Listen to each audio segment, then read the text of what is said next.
paano papatunayan na may dinagdag o may binawas diyan kung sakali? Dahil wala na Yes. si Yusek Cabral. So, Saka yung pero mga wala kwento niya na ganito si Yusek Cabral, may kinukwento sa kanya. Ang hirap na yun. Hindi na yung mapapaniwalaan sa kanya kasi wala na si Yusek Cabral. Dapat sinabi niya yan nung buhay pa. Tama naman si Ombudsman Rimulya. Unang-una, ba't niya pag-uusapan to? Bakit gusto niyang paimbestigahan to? Of national interest to eh. Correct. Bakit? Opo. Renewable energy to eh. Mhm. Kung totoo na na-spin off mo lang, 'di ba? Tapos ngayon hindi ka makakagawa ng mga dapat na gawin diyan sa kumpanya mo. So anong nangyari doon sa tiwala na ibinigay sa'yo at binigyan ka ng prangkisa? Welcome back to Master Kalog, and don't forget to subscribe and click notification bell for more update.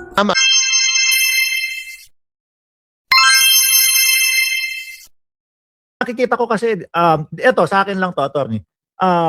Alam na niya to eh. Kasi nasesenda na sila ng notification, nasesenda na sila ng mga eto, hindi niyo ginagawa yung dapat niyong gawin, no? Yearly, parang tipo bang ganun. Iba na yung pangulo ngayon, hindi na yung dating pangulo na nako-cover ako or na hahaligihan ako. Sandali lang. Gagawa ako ng eksena. Levy step. Cabral files. Pwede. Para maiwas yung istorya. Dito ko kayo dadalhin. No, para yan kasi matagal na sa akin, matagal na akong pinapadala ng mga sulat niyan, no? Alam ko napuputok na yan, sooner or later, papaputok ako ng iba. Para yung tao doon nakatutok. Yes. Pwede. And pati yung pagsasampa ng kaso sa akin, pwede to divert the issue. Opo. Para ang lalabas dito, ini-issue siya, iimbestigahan siya ni Ombudsman, pinagbabayad siya ng penalty ng DOE. Ang papalabasin niya ngayon sa mga DDS, kasi ginigipit siya dahil meron siyang Levisti files. Pero yung gusto niya palabasin. Pero wala pa din nilalabas, di ba? Yes, wala pa. Hindi, sorry. Meron baka sa Facebook? Meron. Pero parang pili lang niya.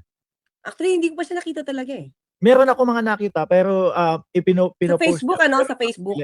Kaya po ang daming nagsasabi na paano namin papaniwalaan yan? Halos 4-5 buwan mo nang hawak yan tapos ngayon mo lang ipaglalabas or whatever. Paano kung tampered na yan? Paano kung may dinagdag ka, may binawas ka? Ngayon, habang nandoon sa portion na yon, sa part na yon, napaisip ako, sabi ko, hindi ba hinintay nitong mga to na sumalangit nawa si Yusek Cabral? Hindi kaya hinintay nitong mga ito para namamatay si Yusek Cabral para ilabas? Kasi kapag yung dati, inilabas nila yan, buhay, may magsasalitang, tinanggal mo si fake yan. Opo, may magsasalita. Magsasalita na, hindi yan parte ng record namin. Hindi yan yung laman ng record namin. Hindi kasi ganito yan meron siya kasing, ito, ina-analyze ko lang to ayoko naman sabihin na, sabi na naman libelous. Meron siyang pinost na email address to DPWH Secretariat, Secretariat. He was asking for the copy ng draft ng proposed budget ng DPWH for 2026. Sa baba, nakalagay doon, katulad ng paghingi ko ng draft or proposed budget for 2025, for 2025, na ibinigay sa akin ni Secretary Bonoan. Yun yung sabi niya, Opo. Secretary Bonoan. Kaya daw, sabi niya itong email na to, na nagsasaad doon na nakakuha siya ng draft ng proposed budget for 2025,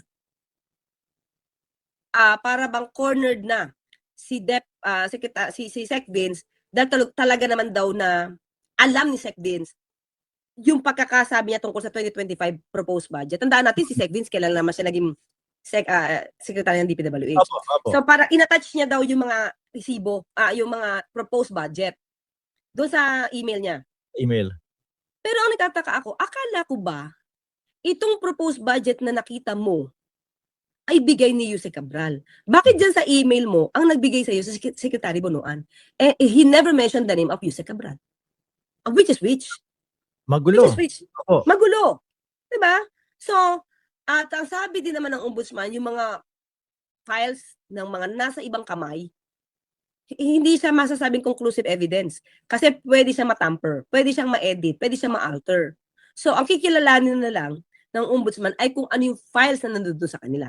So, sabi ni Ombudsman Remulla, Bigay sa ay yung kanila. binigay ng DPWH. So, kung ano mga dokumento yan, diba, hanggat hindi niyo yan napapatunayan, mukhang hindi gagamitin niya ng ombudsman. Opo. Hindi kasi wala, kagaya nung kay Lebiste. Sino magpapatunay do? Wala na yung tao. So, wala na. Yun nga yung sinasabi ko na paano papatunayan na may dinagdag o may binawas dyan kung sakali. Dahil wala na si Yusek Cabral. So, saka yung mga kwento niya na ganito si Yusek Cabral, may kinukwento sa kanya, ang hirap na yun. Hindi na yung mapapaniwalaan sa kanya kasi wala na si Yusek Cabral. Dapat sinabi niya yan nung buhay pa. Opo, tama. Yun yung mga sinasabi ng mga tao din. Pati ako yun. Bakit hindi nung dati pa pagkakuha mo, pinost mo na agad, nilabas mo na agad, in-expose mo na agad. Maintindihan namin 1 week pagkakuha mo, inaral mo muna, tapos saka mo inilabas. Pero ito hanggang nung buhay pa.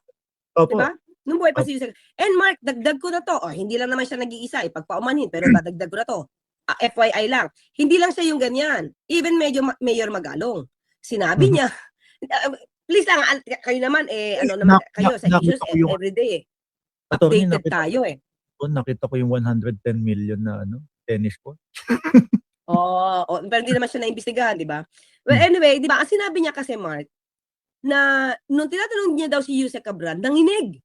Kasi may pinakita siyang dokumento, ang hawak din niya, pero yung dokumento niya, kaiba sa dokumento ni Congressman Libiste. Yung kanya, walang handwritten notes, walang mga cabsex. Kay Libiste, merong written notes or annotations, saka may mga cabinet secretaries. So, which?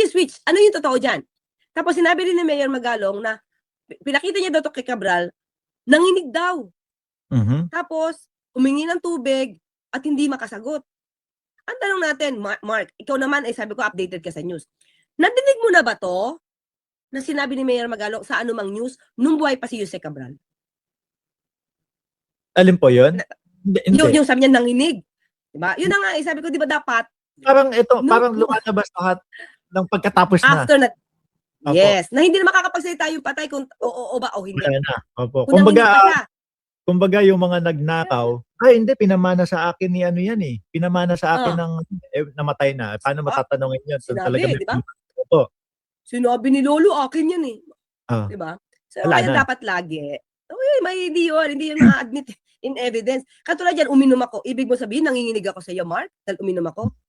Di ba? Parang humingi lang ng tubig, nanginig na daw. Parang, wow. At least, he should have told that. Total, madalas naman di siya magpa-news. Ito si Mayor Magalong. Sana sinabi na rin niya yan before na namatay si Yusek Cabral. Attorney, ito. Mananalo daw sila sa kaso against sa'yo. Sabi nila. Si Topacio. Tsaka sabi nila? Sorry hindi, natatawa ako kapag yung kay Topacio kapag mananalo. Kasi yung mga dyan sa comment section natin, wala pa nga napanalo or siguro meron naman po, no? Kaya lang, itong mga recent na mga nakikita natin, lalo na yung mga malalaking tao, from Denise Cornejo, yung mga dati, Denise Cornejo, ito si Kibuloy ngayon, nandun, nakaharap. Ito, isa pang pinapakalat ng mga DDS, si Tebes, acquitted. Yes, acquitted, pero doon sa 2019 na kaso, hindi doon sa Degamo case. So yun, natatawa ko kapag yung kay Atty. Topacio, nanalo. Ito sabi nga, mananalo sila sa kaso against inyo. Ano masasabi mo doon? Ako sagot ko, syempre, ako yung defendant Alam ka naman sabihin ko mananalo kayo, dapat ako yung manalo kasi ako yung dinidemanda nyo So dapat ako yung mananalo, di ba? Papadismiss ko yan. But, mahirap magsabi na mananalo kami. Alam mo kung bakit? Unjudged makikinig yan Kasi pag sinabi mo agad na ikaw yung mananalo, parang, wow, nakausap mo na si Judge? Sigurado ka na? Parang, hindi maganda. Hayaan natin ang judiciary, na mag-decide dito. Kaugnay sa mga impormasyon na inyong nalaman at sa mga issue na kaakibat nito, mahalaga ang inyong opinion at katwiran. Don't forget to subscribe, like, and share. Thank you for watching.